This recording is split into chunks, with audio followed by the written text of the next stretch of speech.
Let me take you down a path that is gnarled, twisted, and turned, that is filled with difficulty and suffering. Why? Because I want to see you suffer? No, because that's what's necessary for me to prepare you for where I'm taking you next.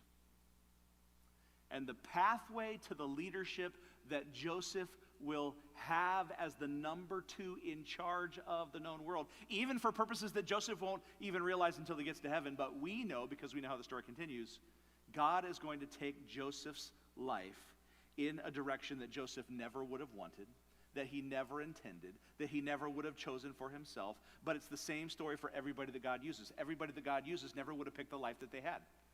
As we said at the very beginning, you don't get to say to God, here's the life I want, please sign with your golden signature at the bottom, and then everything in my world will be happy and just keep me on track. That's not how it works. We sign at the bottom when we choose to follow Christ, and he fills in the blanks based on whatever he ordains, which is right.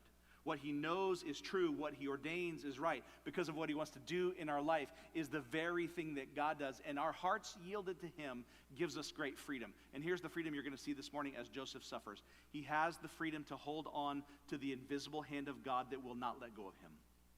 Joseph will suffer, listen, but like Psalm 37:24 says, he will not be hurled headlong because it's the Lord who holds his hand.